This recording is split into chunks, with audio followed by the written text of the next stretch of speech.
quels sont les atouts de la Russie en Afrique? Je répète. Pourquoi, en d'autres termes, la question c'est pourquoi la Russie est imbattable en Afrique? Pourquoi les Occidentaux sont contraints de céder la place, leur place en Afrique? Comment expliquer que la Russie puisse menacer la présence militaire, bientôt économique d'ailleurs? Pour l'instant, c'est la Chine qui est en train de battre le pavé, mais la Russie est en train de venir aussi en force, même dans le domaine économique. En tout cas, sur le plan militaire, la Russie a fait ses preuves. Sur le plan, que ce soit dans le Sahel surtout, au Centrafrique, un peu partout, on est en train de demander sa présence en RDC. Et le peu qu'elle a, les rapports qu'elle a avec la RDC font un peu la différence aujourd'hui. Mais pourquoi la Russie inquiète tant l'Occident? C'est d'ailleurs l'une des raisons du maintien, de l'intensification, du soutien de l'OTAN à l'Ukraine, c'est juste pour affaiblir la Russie en Afrique. Voilà le vrai problème. Alors, la Russie a deux atouts, a deux avantages, je voulais dire, deux grands avantages. Et c'est ça que à mon avis, c'est ça qui fait le succès de la Russie en Afrique. Un, lorsqu'il y a eu la conférence de Berlin, de 1884 à 1885, la plus longue conférence qui a existé dans le monde, où pendant 4 mois, les pays occidentaux se sont partagés le continent africain. Lorsqu'il y a eu cette conférence-là, vous savez que la Russie était là? Le Tsar de Russie était là. Il était présent. La Russie a participé à cette conférence. Elle a, non pas participé, mais assisté à cette conférence. Mais elle n'a pas participé au partage du gâteau. C'est-à-dire que quand ils se partageaient l'Afrique, chacun prenait sa partie, la Russie a refusé de se mêler dans ça. La Russie les observait. La Russie a regardé. La Russie n'était pas d'accord, mais elle ne pouvait pas faire la guerre à notre place et surtout, elle n'avait pas les moyens de faire la guerre contre tout ce monde-là. Voilà l'un des premiers éléments qui fait la force de la Russie. Le deuxième élément, qui n'est pas le moindre, c'est que la Russie est un pays qui a beaucoup milité pour la décolonisation. Le semblant, le peu de décolonisation que nous avons obtenu, parce qu'il y a eu une résolution aux Nations Unies, au Conseil de sécurité de l'ONU, qui demandait à ce que, qui mettait fin à la tutelle. Après la Seconde Guerre mondiale, les pays comme la France ont décidé de nous mettre sous tutelle. Dans les années 60, avec l'aide justement de la Russie, on est passé à ce qu'on appelle indépendance, qui n'est en fait pas de vraies indépendances. C'est maintenant qu'on est en train d'aller vers la vraie indépendance. C'est pour ça que nous ne devons pas stopper les pays africains qui sont en train de se battre, notamment dans le Sahel, pour leur souveraineté. Donc, la Russie a deux atouts fondamentaux. D'abord parce qu'ils n'ont pas participé à la balkanisation, le partage de l'Afrique, mais aussi parce que ce sont eux qui ont milité pour la décolonisation. Il y a des gens qui vont vous dire, vous allez entendre que mais les États-Unis aussi ont milité. Oui, les États-Unis aussi ont milité pour la décolonisation. Les États-Unis étaient en faveur de la décolonisation. Si les États-Unis n'avaient pas appuyé la décolonisation, nous ne serons pas arrivés à cette fameuse décolonisation. Vous voyez, Oh, depuis le Mozambique, Paolo, salut, comment vas-tu? Je suis content de te voir. Bref, regardez, les États-Unis et la Russie ont milité pour la décolonisation. Maintenant, question, quelle est la différence entre la Russie et les États-Unis? Et c'est ça qu'on ne nous dit jamais. C'est ça que vous n'allez même pas voir dans les livres d'histoire. Et pourtant, c'est ça la réalité. La Russie a décolonisé parce que depuis la conférence de Berlin, elle n'avait pas choisi de prendre part. Donc, elle était pour l'indépendance des États africains. Donc, c'est cette même idée qui a continué. Après la Seconde Guerre mondiale, la Russie a appuyé cela. Et on a vu que toutes les batailles de l'indépendance qui ont été menées, la Russie a été toujours du côté de ceux qui voulaient leur indépendance. Le cas, par exemple, il n'est pas le seul, celui de l'Angola. La Russie a beaucoup œuvré pour que l'Angola puisse obtenir son indépendance. Le cas de l'Afrique du Sud, pour ne citer que cela, la Russie était là. Elle a appuyé le processus d'indépendance, de souveraineté. Tout comme elle est en train d'appuyer la souveraineté au Mali, au Burkina, au Niger, alors que les États-Unis, ils sont contre justement cette souveraineté. Et déjà, en 1960, lorsque nous en prenions nos indépendances, les États-Unis avaient un intérêt particulier. Et c'est ça que je voudrais que vous puissiez comprendre. C'est ça que je voudrais vous donner, vous montrer exactement pourquoi les États-Unis étaient pour l'indépendance des pays africains. Pour une seule raison. Pour un seul pays. La RDC.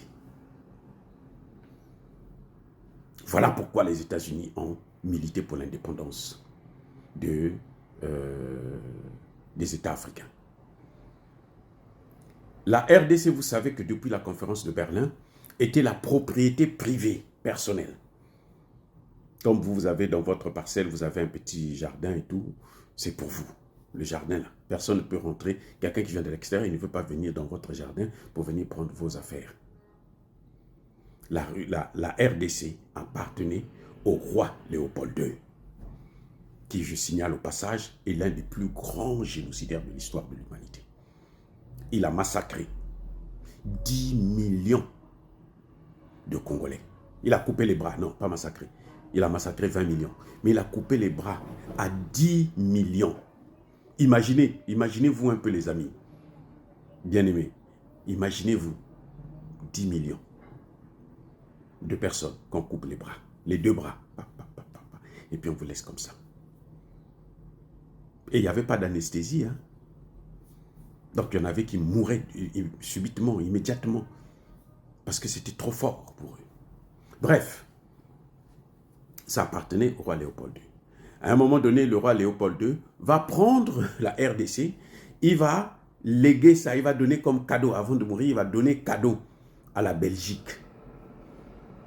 Vous voyez, comme le Congo, Cameroun, machin, appartiennent à la France. Ils vont prendre ça, ils vont donner à la Belgique.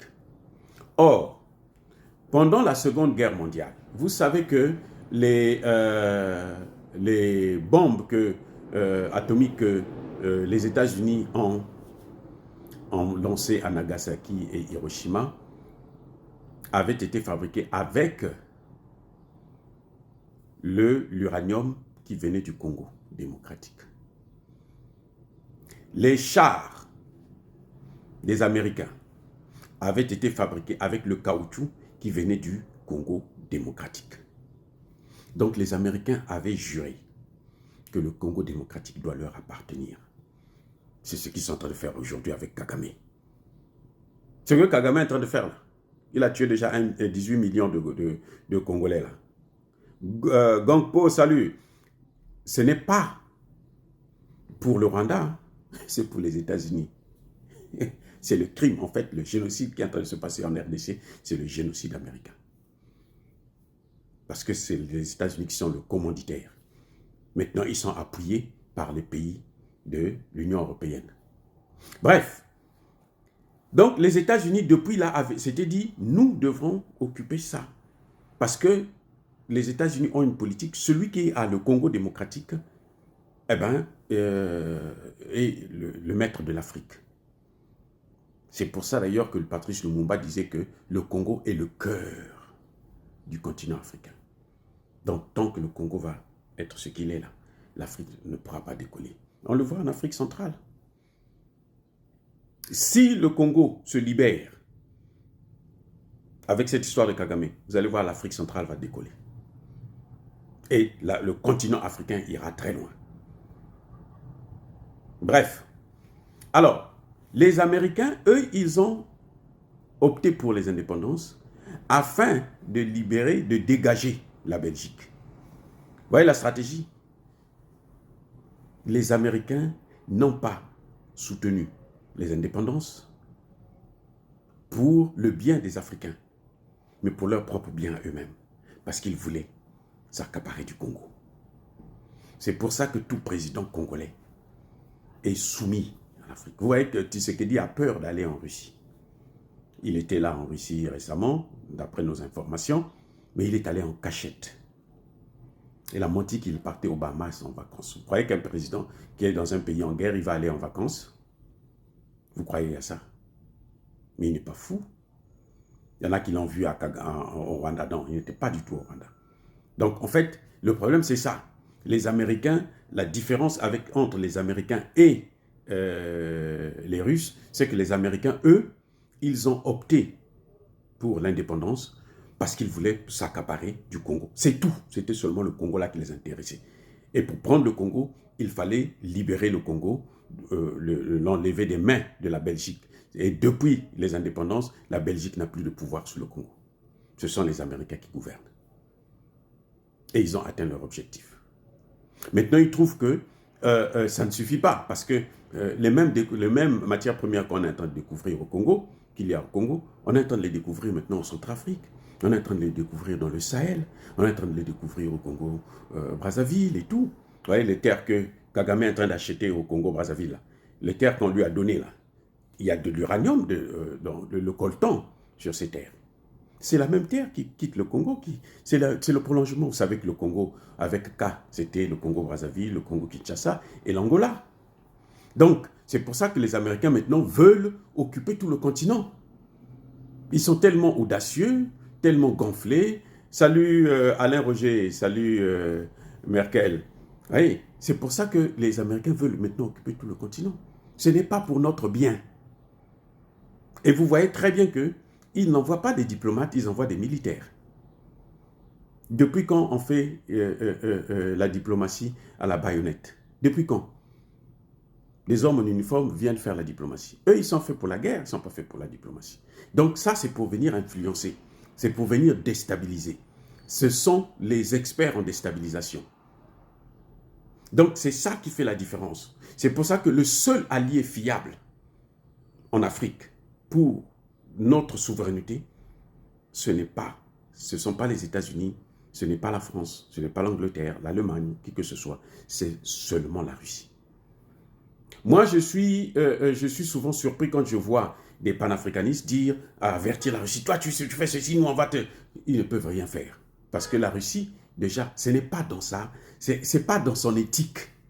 Oui, c'est pas... La Russie est un pays conservateur. Ce n'est pas dans son éthique de coloniser les pays africains. Non. En tout cas, elle peut avoir des colonies ailleurs. Mais en Afrique, la Russie n'a jamais colonisé. Et c'est ça qui fait sa force en ce net moment. C'est ce que Emmanuel Macron ne comprend pas et c'est ce que vous devrez apprendre à Emmanuel Macron. Parce qu'il est tellement nul que je demande à ce que vous puissiez lui montrer exactement ce qu'il faut faire.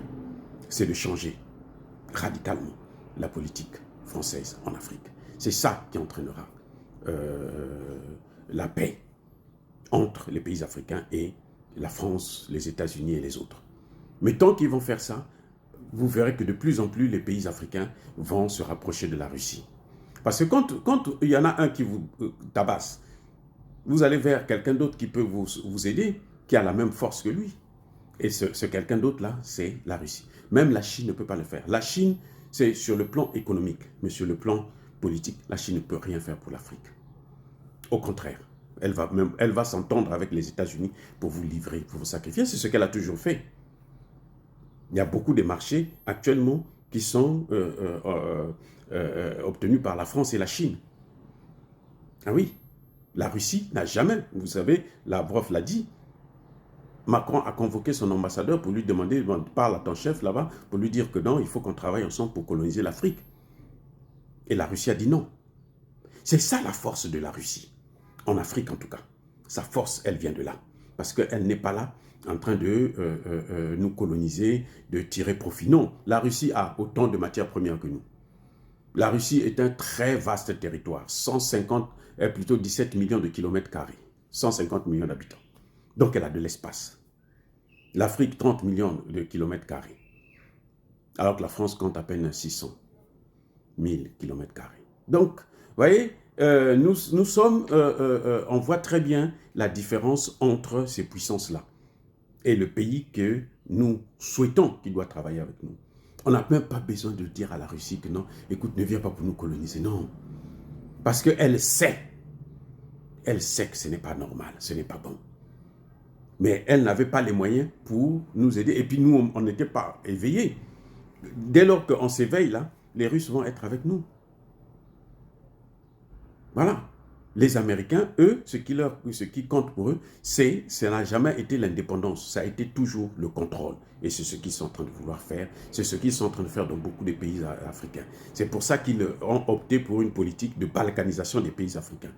Ils veulent balkaniser le Congo démocratique, ils ont balkanisé le Soudan, ils ont balkanisé l'Éthiopie, ils veulent encore balkaniser le reste de l'Éthiopie. Je parle de l'Éthiopie et puis l'Érythrée.